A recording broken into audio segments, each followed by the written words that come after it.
तो last part के and में हमने देखा था कि एलेक्स ने मार्क के मास्टर और ऑस्कर को अपने ट्रेजर की मदद से हरा के एब्जॉर्ब कर लिया था, जिसके बाद एम्परर ने उसे उसकी फैमिली के बारे में कुछ इन्फॉर्मेशन दी थी और उसे अपने राज्य में शामिल कर लिया था। अब आगे तो एपिसोड 35 की शुरुआत में हम डेविड को देखते हैं जो आसमान से नीचे गिर रही पर्पल रोशनी को देखकर बोलता है कि हमें उसके आने का भी और वेट करना पड़ेगा। इधर हम डेविड के क्लैन के कई महलों में से एक महल को देखते हैं जहाँ पे कुछ लोग नए बने हुए मास्टर से मिलने आए थे, जिसपे एलेक्स के नाना जी उन सबको बताते हैं कि मास्टर को आज मॉर्निंग में कुछ इंपॉर्टेंट न्यूज मिली थी, जिसकी वजह से वो सुबह ही यहाँ से निकल गए थे। इस तरफ हम एलेक्स को देखते हैं जो जादुई कालीन पे बैठ के कहीं जा रहा था, जहाँ जाते समय वो एक पर्ल को देखे जा रहा था जो पर्ल उसे उस फॉक्स ने दिया था ताकि एलेक्स उसे अच्छी तरह समझ सके और फाइट में उसका इस्तेमाल कर सके। अब उस पर्ल को देखते हुए एलेक्स को समझ आता है कि वो तो एक एशियंट आई है जिसे फॉक्स गर्ल ने ऑक्शन में किसी को खरीदने नहीं दिया था। उसी वक्त उस पर्ल को देखते हुए एलेक्स एक अजीब से रेगिस्तान में पहुंच जाता है जहां आसपास देखने पे उसे कुछ समझ नहीं आ रहा था कि वो कहां आ गया है। उसी समय वो बंजर रेगिस्तान एकदम से एक खूबसूरत जगह में बदल जाता है जहां एक पेड़ के नीचे एलेक्स अपने पेरेंट्स को देखता है, जिन्हें देखकर एलेक्स बहुत ज्यादा खुश और इमोशनल हो जाता है। तभी वो जगह पूरी तरीके से लाल हो जाती है और एलेक्स के फादर उस पर अटैक करने लगते हैं। तो एलेक्स उनके अटैक से बच के उन्हें कहता है कि आप ये क्या कर रहे हो, मैं तो आपका बेटा हूँ। उसी वक्त उसकी मॉम भी उस पर अटैक करती है जिससे एलेक्स बच जाता है, जिसके बाद वो दोनों एक साथ एलेक्स पे अटैक करके उसे नीचे गिरा देते हैं और उसे कहते हैं कि हमने तुम्हें जानबूझकर छोड़ा था और अब हम तुम्हें जान से मार देंगे। ये देखकर एलेक्स समझ जाता है कि ये उसके पेरेंट्स नहीं हैं और इसकी वजह से उसे बहुत ज्यादा गुस्सा आ जाता है। तभी एलेक्स के पेरेंट्स मिलके एलेक्स को मारने के लिए एक स्पिरिट ड्रैगन का फॉर्मेशन करते हैं।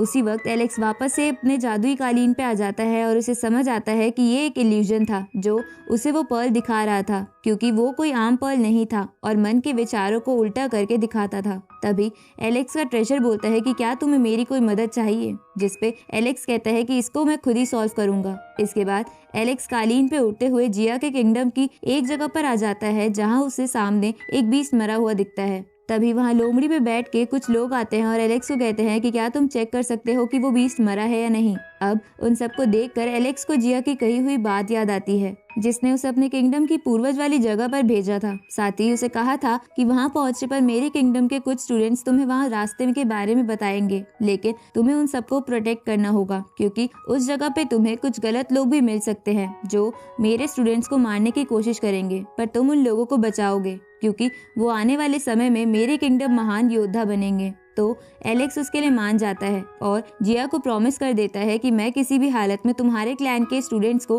कुछ नहीं होने दूंगा। अब वो स्टूडेंट्स एलेक्स को कहते हैं कि क्या तुमने सुना नहीं कि उस बीस्ट को जाकर चेक करो, जिसपे एलेक्स कहता है कि तमीज से बात करो, तुम्हारी प्रिंसेस तक की हिम्मत नहीं हुई मुझसे ऐसे बात करने की। ये सुन के वो लोग बोलते हैं कि ये बंदा कहाँ से आया है। उसी समय एलेक्स को आसमान में कुछ दिखाई देता है तो एलेक्स उस तरफ एक फायरबॉल फेंकता है जो एक बर्डमैन के पास से गुजरती है, जिसे देखकर वो स्टूडेंट बोलते हैं कि तुम फिर से यहाँ आ गए, तुमने कई बार हमारे साथियों पे अटैक करा है, साथ ही तुमने लिंग फैंग और कईयों को किडनैप कर रखा है, इसलिए हमें बता दो कि वो लोग कहाँ हैं। ये सुन के वो बर्डमैन वहाँ से भागने लगता है तो एलेक्स अपने गोल्डन विंग्स की मदद से उसका पीछा करते हुए उस पर अटैक करता है, जिसकी वजह से वो बर्डमैन एक जगह रुक जाता है। तभी एलेक्स उसे लात मार के नीचे गिरा देता है, लेकिन वो बर्डमैन फिर से उड़ के वहाँ से भागने लगता है, पर एलेक्स उसका पीछा नहीं छोड़ता। तो बर्डमैन एलेक्स पे लगातार अटैक करता है, लेकिन एलेक्स उन सभी अटैक से बच जाता है। ये देखकर वो बर्डमैन जल्दी से अपने लोगों के पास जाता है और बोलता है कि मास्टर मुझे प्लीज बचा लो, ये बंदा बहुत देर से मेरा पीछा कर रहा है। ये सुन के एक बंदा एलेक्स पे तीर से अटैक करता है, लेकिन एलेक्स उस तीर से बच के बर्डमैन पे वार करता है, जिसकी वजह से वो बर्डमैन नीचे गिर के सीधा लावा में गिर जाता है। तो ये देखकर बर्डमैन का मास्टर एलेक्स से बोलता है कि तुमने मेरे स्टूडेंट को मार दिया, क्या फायर किंगडम हमारा दुश्मन बनना चाहती है? जिसपे एलेक्स बोलता है कि क्या तुम्हारा दिमाग तो खराब नहीं है, सबसे पहले तुम्हारे स्टूडेंट ने फायर किंगडम के स्टूडेंट पे हमला करा था। ये सुन के वो बर्डमैन गुस्सा हो जाता है और एलेक्स की तरफ कई सारे तीर फेंकता है। तो एलेक्स उन तीरों से बचता हुआ अपनी तलवार से उन्हें काट देता है। तो वो मास्टर अपनी ही एक बड़ी सी स्पिरिट फॉर्म बना के एलेक्स पे एक बड़ा सा तीर फेंकता है, जिसे एलेक्स अपनी शील्ड की मदद से रोकने लगता है। तभी वहाँ एक डिवाइन पैलेस लावा के अंदर से बाहर आ जाता है, जिसका इंतजार वहाँ खड़े लोग कर रहे थे। और इसी के साथ ये पार्ट यहीं खत्म होता है।